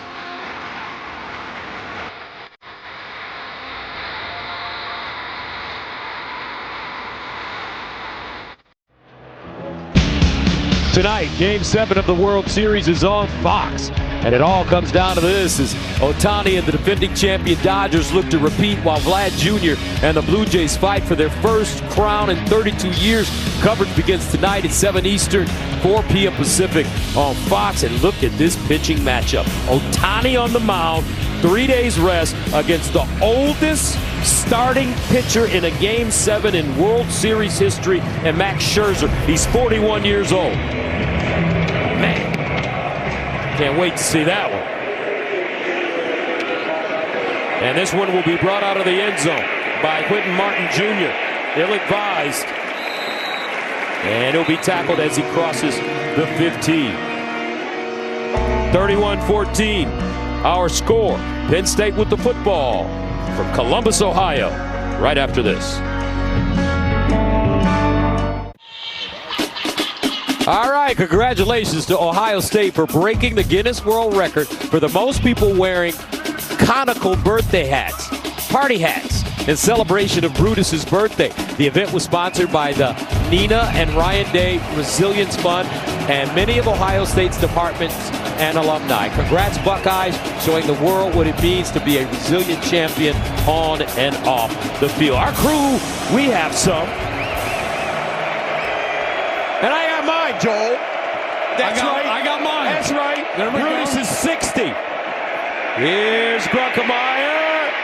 And he gets it away. Now here's the deal with that Guinness Book of World Records record. Ohio State, they just can't win. They got to just clobber you. They won by like 1,500 to 2,000. Party hats? Party hats. And guess who they beat? Their opponent. They just had to destroy their opponent. Who was it? A bunch of 5th graders in England. Bloodthirsty Buckeyes. That's what you call them, Brutus. Happy birthday, big fella. 2nd down and 7 at the 21. Here's a handoff on the right side. Katron Allen. See, you didn't want to mess your hair up. You wouldn't put your hat on. I saw that. I put it on. I know you did. Yeah. It was just happened to be over the headset. So what do you do now if you're Penn State, Joel? Down 31-14. Game kind of slipping away from you now. Yeah, I mean, you can't just sit there and pitch it around, even though that would be the human instinct. You've got to get back to what worked in the first half. What we haven't seen them get back to are those perimeter runs, the toss sweeps, the jet sweeps. But here on the 3rd down, You're going to have to try to throw the football, and these wide receivers have got to win. This group has got to create a picture for a completion for Gruckemeyer. 3rd down and 5. Gruckemeyer looking, nobody there, delivers, and it's Ross. Nice turn, and he gains 8 yards into 1st down. A broken play where Gruckemeyer's got to leave the pocket, and then a missed tackle on the outside right there. It looks like Jermaine Matthews, number 7.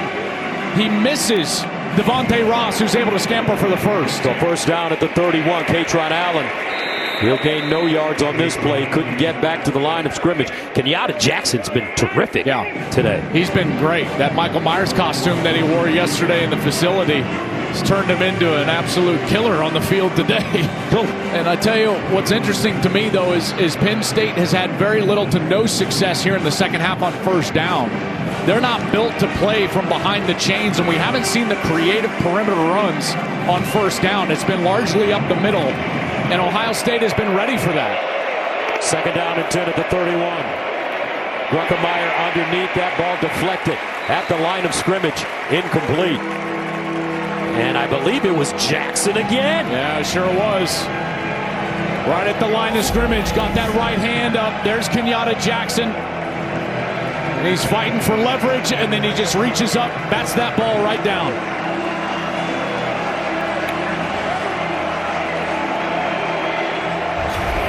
Third down and long for Penn State at their own 31.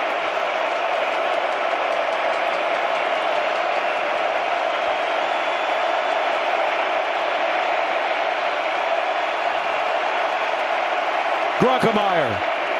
Here comes a pressure. Phil Reese.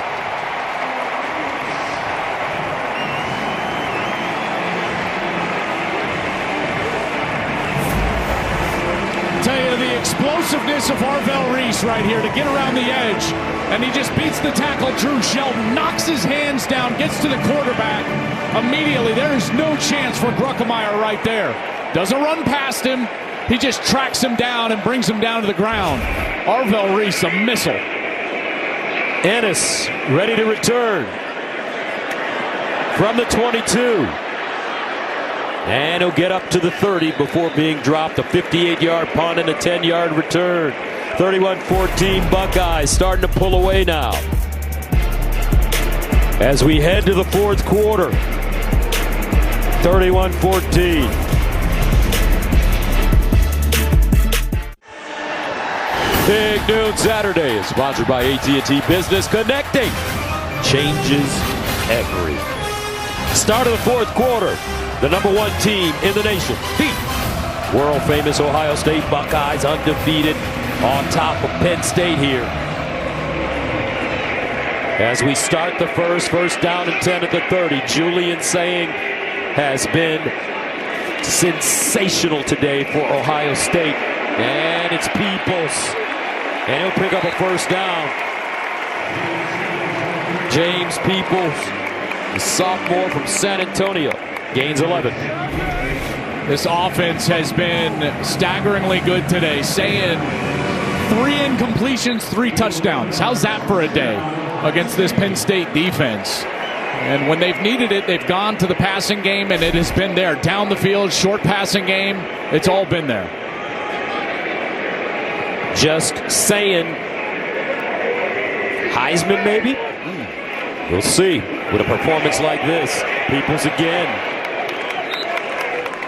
He'll gain 2. Let's check in with Jenny. Now, I know we've been talking about Jeremiah Smith, Carnell Tate all day. Well, I was at practice on Thursday. I pulled them both aside. I said, be honest with me. You got to tell me if there's competitiveness between both of you. And they truly said, we understand if we push each other, we're going to get better. Jeremiah Smith told me there's this reputation that receivers are divas. It is the furthest thing at Ohio State. And Coach Day told me it really is our DNA. If you're going to be about yourself, this isn't the place for you. Oh, great story, Jenny. And I agree with those young men 100%. Just terrific young men. Had a chance to chat with Jeremiah yesterday. He said, I'm not frustrated at all about anything. I'm happy to see everything that's happening with Carnell Tate. You know, it's this idea like, oh, somehow he's not getting his catches.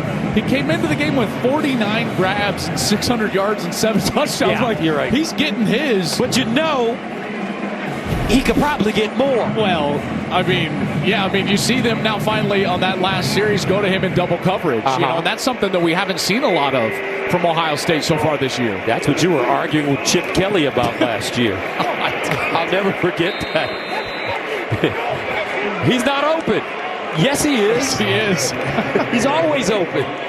Chip and I had a spirit. Oh, my gosh. I was getting nervous, folks. Well, this is going to be Ohio State's first punt of the game. A bit surprised they went to the run game there on third down. Maybe trying to prove a point, trying to get that part of their game better. It's so hard. Their passing game is so elite that unless their run game is elite, everyone gets frustrated. So Joe McGuire comes in, sends it away. Ross at the 10, and flags. A 43-yard punt. It looks like this will go against Bryson Rogers.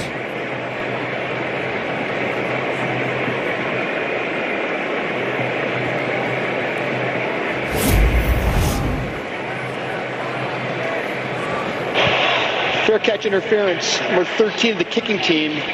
From the spot of the foul, 15-yard penalty, automatic first down, timeout in the field. All right, so coming up, Grunkemeyer and the Penn State offense. See if they can get something going. Big News Saturday is sponsored by Pacific Life, building confident futures for nearly 160 years. Pacific Life Game Summary is sponsored by Pacific Life, building confident futures for nearly 160 yards. It's been an offensive explosion for Ohio State here in the second half.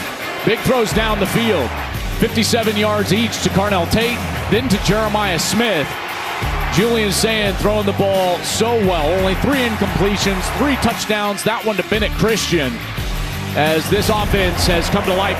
You know, I've made the argument that we haven't even seen, the best of that offense. They haven't even turned it into 4th and 5th gear. I think we saw some of that 4th gear in the third quarter with that passing game down the field. First down and 10 at the 25. And Grunkemeyer to Singleton, who's ambushed before he gets back to the line of scrimmage. Arvell Reese, Sonny Styles. Look how fast Arvell Reese is. This is the athleticism that you get from Arvell Reese. So he's just right in the middle of the field. Here's your middle linebacker. So he sees Singleton, and then he just closes it down, and there's nowhere to go. The recognition, obviously, eyes in the backfield. He sees number 10 slide out for the screen, and there he is. A very smart player, but then again, it's the athleticism and physicality that makes him such a good player. 5th tackle for a loss for the Ohio State defense today. Grunkemeyer sprints out, delivers, and it's Ross. He gets upfield. Reese again with the tackle.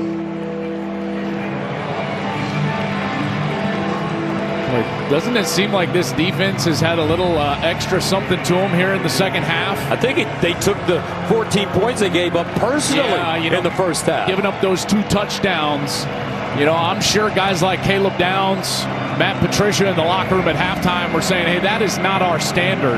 Now, granted, one of those was a short field after the fumble recovery from Penn State, but they have come out here flying around, tackling really well in the second half. 3rd down and 7 at the 28. Penn State 6 of 11 on 3rd down conversions. Here's some trickery. Grunkemeyer not very good. Kenyatta Jackson Reese with another tackle for a loss, a flag on the play. Yeah, they had 2 guys in motion before the snap, so nothing going right for this Penn State offense in this second half.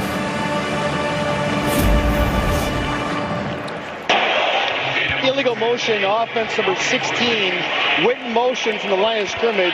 That penalty's decline. Result of play, 4th down.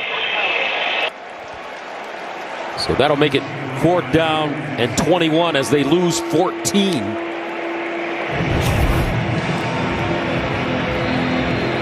Kenyatta Jackson.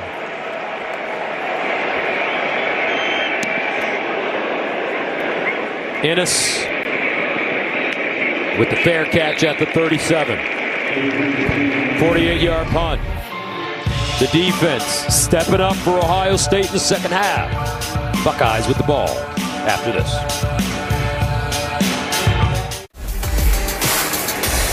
(31-14). Ohio State now with the football. First down and 10 at their own 38.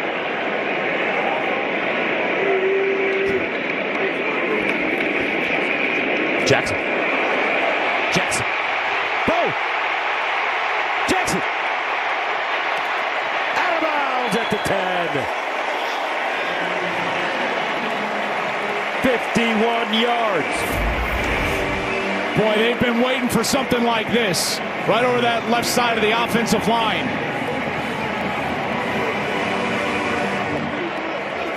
The explosive run that has eluded them all season long, and finally here in the second half after that passing game had taken over. And Bo Jackson finally is able to break one on this Penn State defense.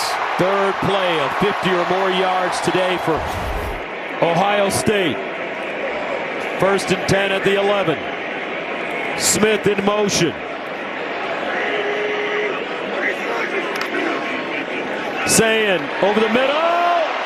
Oh, what a catch by Jeremiah Smith. Money on the rise.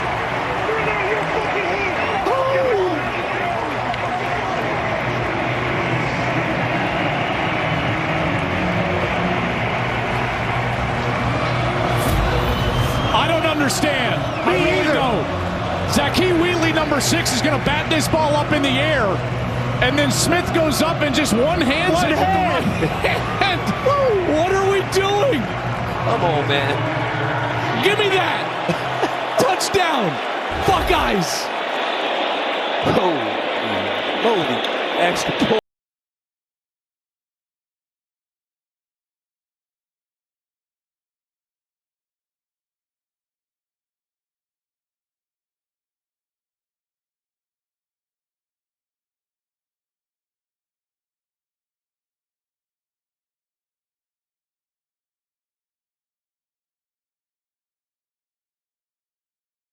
Catches 123 yards, 2 touchdowns. You know, folks, all the quarterbacks usually get the Heisman Trophy. So you can give the Heisman to whoever you want. But Jeremiah Smith, what'd you say during halftime?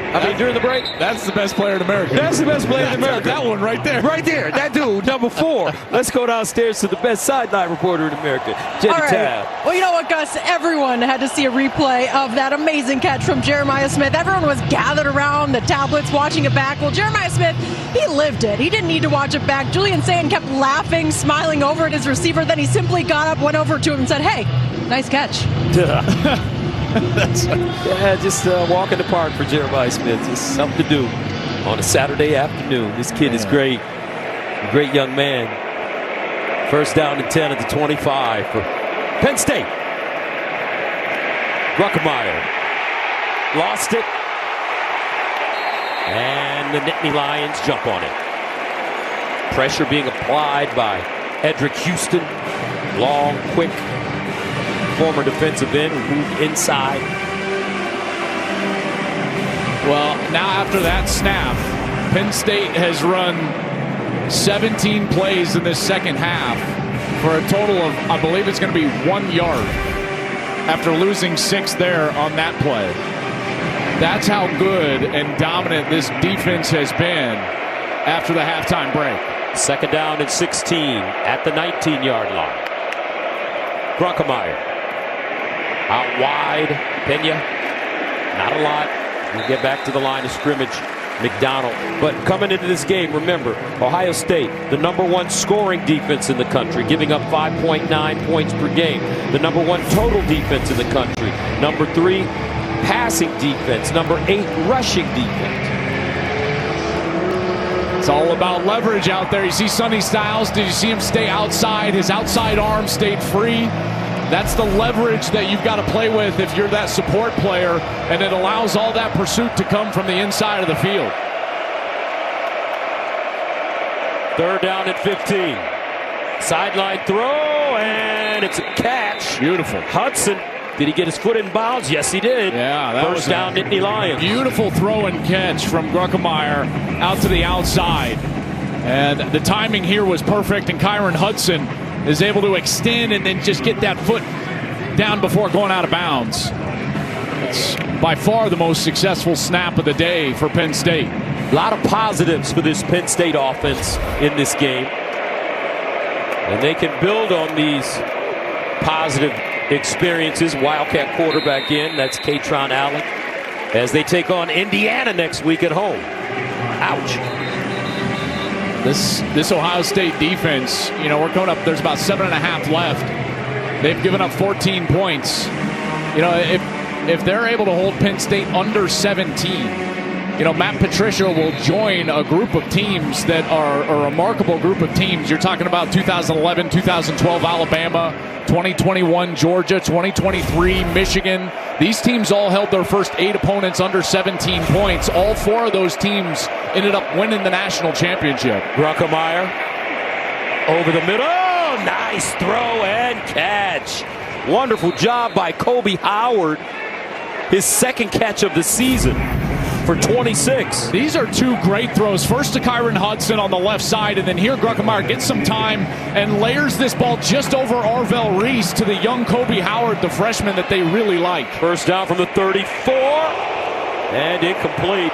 And a flag coming up against Caleb Downs. And that's Dinkins. This may be targeting against Downs. Yeah, and I think it's going to be, because Dinkins is going to get defenseless player protection, so any contact forcibly to the head or neck area is going to be a targeting. Plus Downs, yeah, he goes upstairs with that shoulder, and I would be surprised if this is waved off. And now happening in the second half, it means that he would lose the first half as Ohio State goes to Purdue next week. Personal foul, unnecessary roughness with targeting. Defense, number 2, 15-yard penalty. The ruling of targeting is under further review.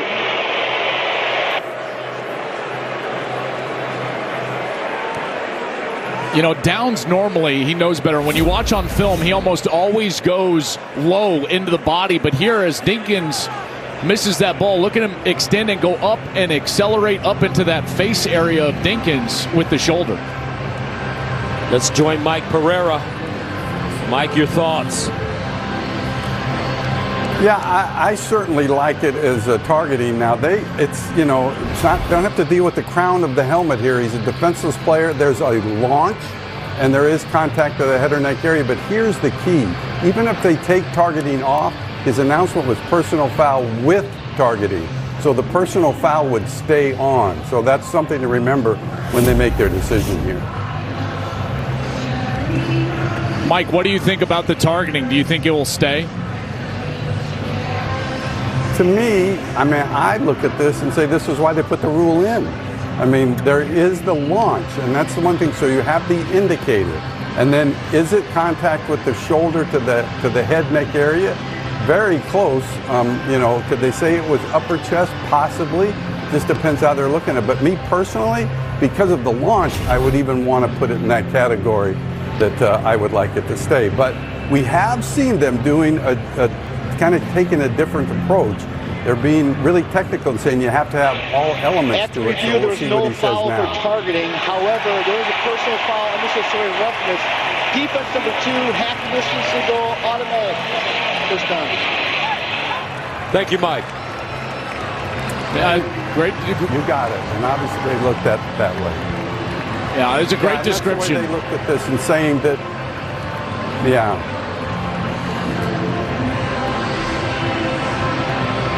All right, so Caleb Downs will stay on the field, and he will not have to miss time next week when they travel to West Lafayette.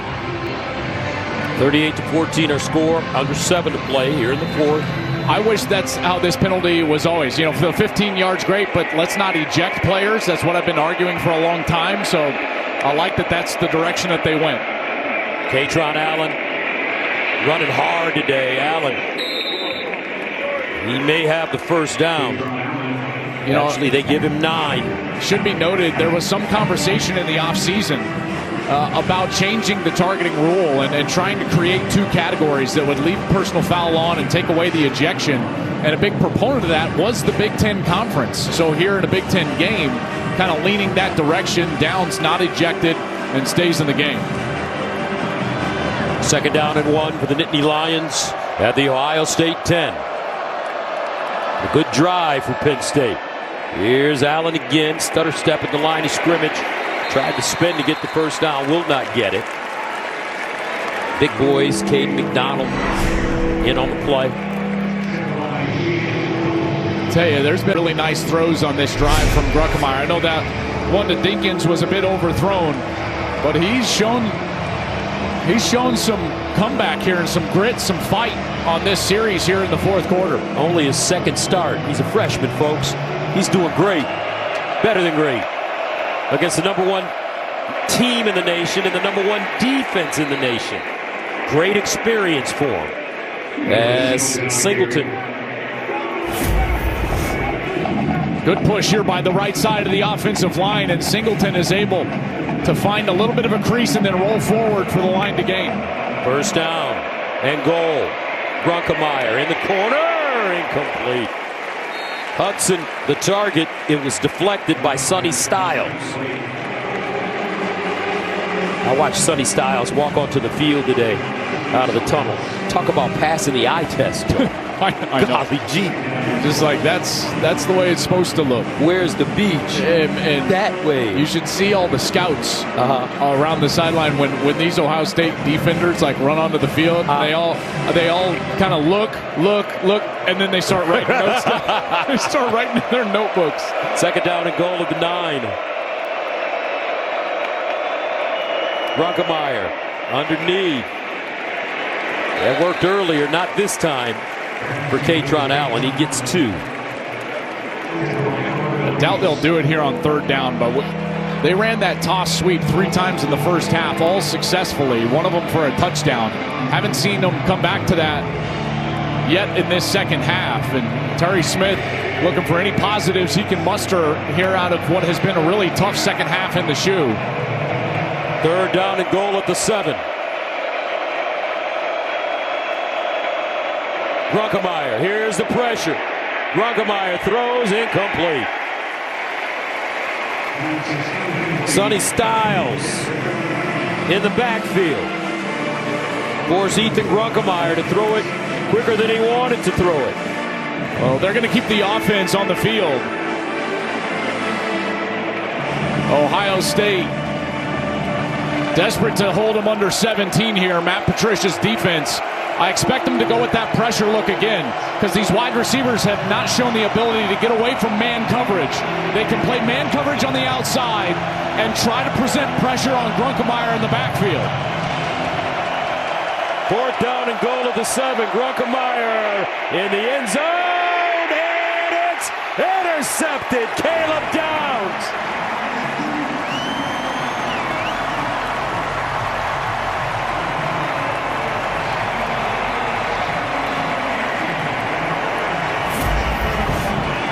Well, Downs was laid over there in coverage. Watch as they're trying to get lined up, Ohio State. They did go with that man coverage. They're trying to send a pressure, and then Downs is just man-to-man, and they're trying to hit that slot Dinkins to the corner of the end zone, and Downs just falls off of his man. That was Katron Allen. You know, these pictures for Penn State, these wide receiver pictures, they never materialize. When you watch Penn State, the wide receivers, the tight ends, they don't get open on a consistent basis. And in particular in the red zone, we've seen these turnovers happen before. We saw it against Northwestern. Drew Aller threw a turnover into the end zone as they were down inside the red zone. And here again, it's Grunkemeyer throwing it to Caleb Downs. So Ohio State with the football at the 20. Bo Jackson. And they will probably keep his hands full as he gains 5 for the final 4:18 of the 4th quarter. And I got to tell you, I'm struck, you know, as we looked at our potential schedule this summer, and you're looking at this season, and Gus, all of us thought this was going to be a game that might be 1 versus 2 in the country, that they might each be undefeated. And here we're sitting with Penn State about to lose their 5th game in a row. James Franklin out at Penn State. It's hard to fathom how quickly this all crumbled in State College. And Jackson again, first down. James Franklin is a wonderful football coach. He has always been good to us here at Fox Sports. We wish him nothing but the best, and I have a feeling that he'll be on somebody's sideline next year. Yeah, I certainly think he's going to coach, and he had a ton of success. Listen, they were chasing 1%, just get 1% better. They had a hard time beating the Michigans and the Ohio States of the world. Obviously, James Franklin's, if you want to call them, shortcomings in those big matchups were well chronicled. And it started to pop up again when they lost to Oregon, and they've never recovered. UCLA, Northwestern. And here's Jackson running hard. Iowa. Now, this is going to be the first time in college football history that a team that starts in the top 2 in the AP to begin the year is going to lose 5 straight games. As we take a look at what the undefeated #1 team in the country faces down the stretch. Certainly manageable until you get to that game up north in Ann Arbor, where Ryan Day will try to get his first win against Michigan since 2019. Wolverines are waiting for him. They play Purdue today. Taking us to the 2-minute warning. Here's a handoff to Jackson, and quickly, Joel. Who's the leader in the clubhouse to get this Penn State job so far? Do you know? We don't know. What I do know, though, is that they're going to need a great fit. It's always about fit. The best coaches fit the location. Penn State is a proud program, one of the best jobs in America, and they're going to get it right, I'm sure. Big News Saturday is sponsored by Allstate. You're in good hands. There's Coach Meyer, our guy, our coach. 3-time national champion, 7-0 against the team up north. That's Shelly's wife, athletic director Ross York, with Coach Meyer.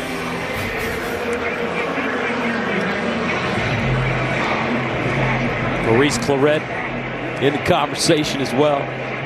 Outstanding. 2nd down and 7 for the Buckeyes out of the offset eye. Peoples. Your thoughts on LSU? Oh, man. Is the governor giving any more press conferences? Oh, my gosh. What's going on, man? What is going on? I'll tell you what, I will say this about all the openings. Florida obviously open and a few others. I think when you look at LSU, Penn State, and Florida, those are probably 3 of the top 10, 11 jobs in all of college football. And I can't remember, a cycle that had that many big jobs, really marquee jobs. And what's interesting is you're starting to see around the country these guys that like their location and like where they're at take their names out of the ring. Dan Lanning emphatically saying, no, I'm staying at Oregon. Curt Cignetti got the extension at Indiana. Matt Rule just got an extension at Nebraska, which is starting to limit, the coaching search for all of these teams. I think Brian Kelly will coach again. Where that is, not sure. James Franklin will certainly coach again. A name that keeps coming up is obviously Lane Kiffin. He hasn't done the extension at Ole Miss.